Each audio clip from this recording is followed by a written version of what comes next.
All right, let's see what components we have so far. We've got our reference. We've got our base color layer. I'll just strip it down. Our base color layer. On top of that, we've got a refined paint layer. On top of that, I have another refined paint layer. And I just separated those out. First as a mistake, but then why not? That allows you to vary them with hue saturation. Then I have a duplicate from this texture here from my refined paint layer that I then warped and stretched and then played with blending modes, right, to make something new. So this would be it on normal mode, right? And then when you layer them all together, now instead of using the eraser, right, I'm just going to use blending modes to decide how do I want that to kind of augment the texture. And overlay seems to do a nice job there. Makes it kind of sporadic and interesting. And then I can just continue to paint on top of that. So I'm building lots of layers, all of which I should feel free to paint on. These are all refined paint layers. And I use my brush. I'm using it pretty big. And I'm stealing color. And I'm looking at my reference. And I'm paying attention to what matters, or at least doing my best to. Not focusing on things that aren't that important. But because of that kind of experimental moving some brush strokes, playing with a different blending mode in the layer style, oh, not the layer styles, but the blending, and these are just called blending modes.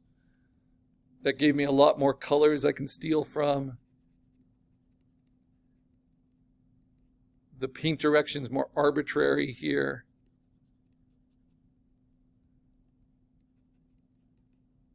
And these are still all my own marks, right? I'm not compositing from anywhere else. I just made my own texture overlay from my own marks somewhere else. So that's a pretty fun technique. Another technique that artists often do is they'll take all their paint layers. So let me unlock these two. Another reason to keep it simple.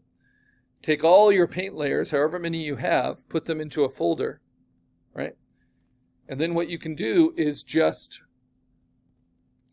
duplicate that folder, merge it together, right? So now it's all in one place. And then I can flip it. So transform, flip horizontal. This really can kind of help you check if you're getting proportions right. Especially when you're doing a human face, you can see that, yeah, this looks believable even when it's flipped. But this looks out of place, right? This needs work. So sometimes working with something flipped can be really helpful. So maybe I'll paint on this a little bit.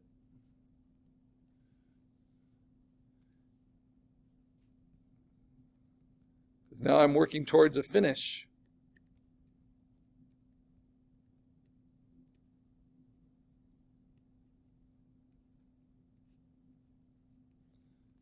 And there's my other inspiration too, which is Andy Warhol's own work, like this Mick Jagger print here.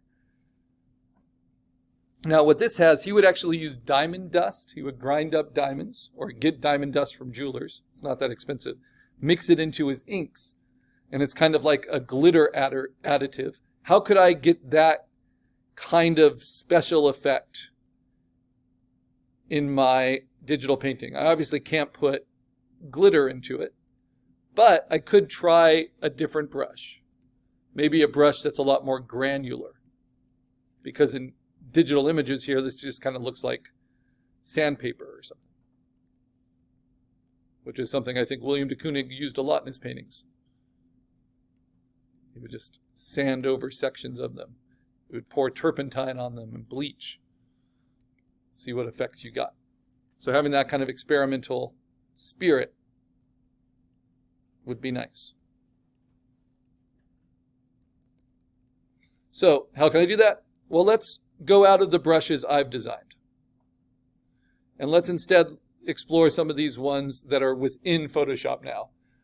So a few editions of Photoshop ago, they partnered with Kyle's brushes, who's a guy that sells a lot of these ABR brushes, and built them in. Now the problem with these, and the reason we don't start with these, is because they lock their brush settings into them.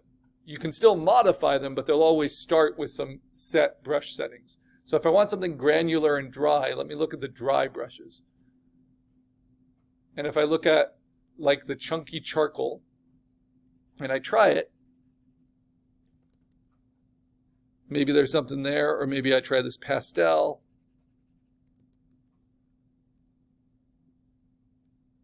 And if I want to modify it, I can go to the brush settings, look at it, and then modify it. So notice this has far more than just shape dynamics. This has something called scattering to it, and it has texture to it. So I can play with that. So if I want that diamond dust, I can scatter it more. I can make it more diffused, right? And then texture, this is where you're getting that contrast, that kind of granular contrast built into the brush. It's basically going to make it look like you're painting on a rough surface, like that, right? So how can I use that? Well, as long as I don't use it at 100% opacity, I can actually play with a lower opacity, but also a lower flow. So the brush just isn't as strong, even if I'm pushing hard. And then I can kind of glaze with it in different areas.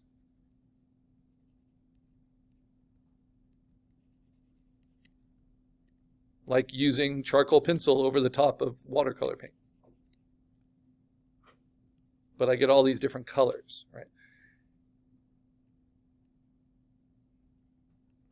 All right, so now if I, let me do some big swings here before I bring it back and integrate it with what I was doing before. The problem with these brushes is I can't get that kind of thin line mark, like I can't work between. Right? So one brush can't give you every effect you might want.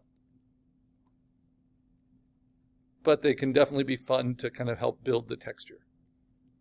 It's a little bit like halftone dots, right? And kind of sinking them in to your painting. Or using the dissolve layer style. So kind of breaking up some of these flat tones with this brush. A little bit of diamond dust.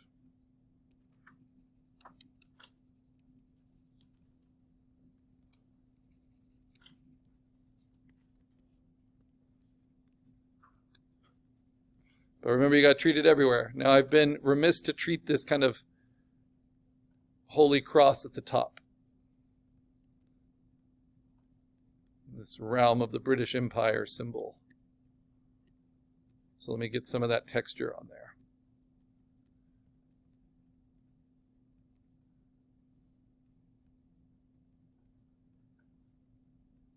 Shadow underneath it.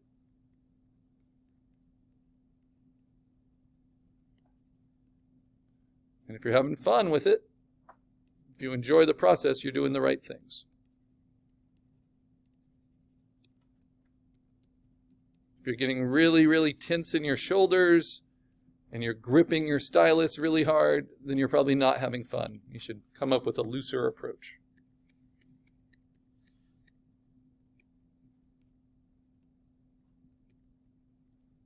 I like these granular brushes at softening edges, right? Especially from a distance.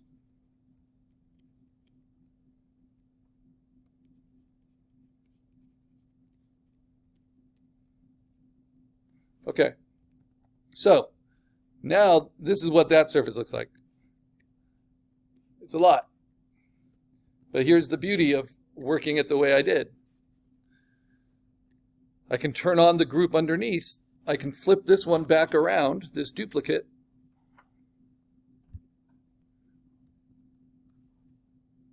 And I can layer it on. It should kind of snap into place, and it does, right? But I can actually offset it too. Like just have it be a little bit off. And then I can blend it in. These are all my own strokes, right? So that's normal. I could do dissolve and make it all granular.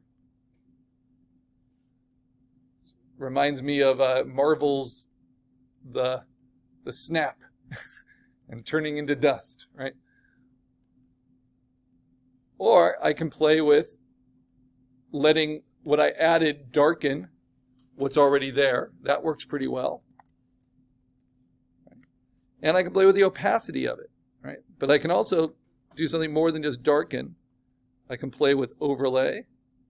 I can play with hard light or linear light. Seems like hard light is pretty interesting. So that will darken, but also give me these kind of strong color notes. But it wipes out a lot of my subtlety.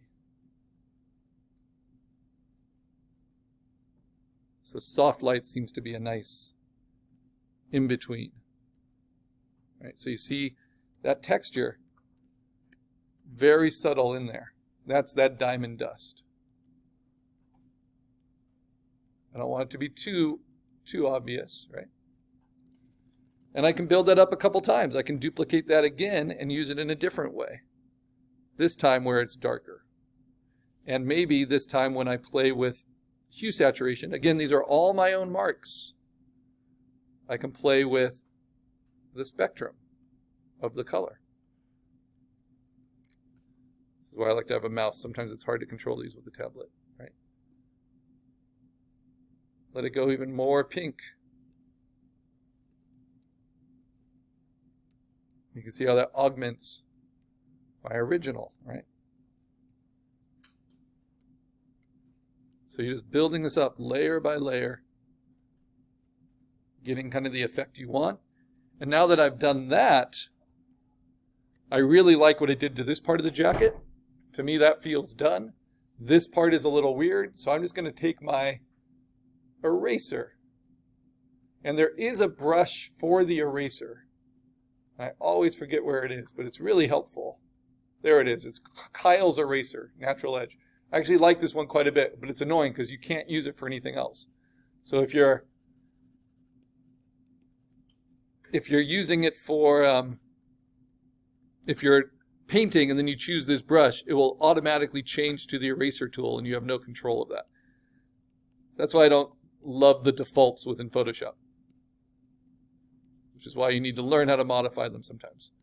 But I'm just going to kind of scribble with this eraser, reveal what's underneath. Right? So this is what my scribbles look like, right? Let's get in the Holy Cross there. Kind of do graffiti. And then, once they're all layered on top of each other, it's much more subtle. The absences. All right, so that's my painting of Andy Warhol.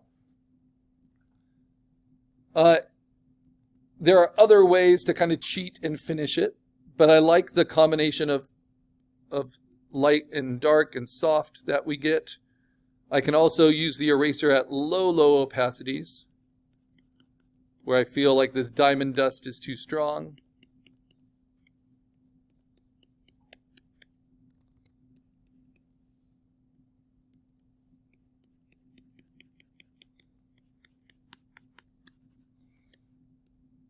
But it's a relatively interesting paint texture that would print in fun ways.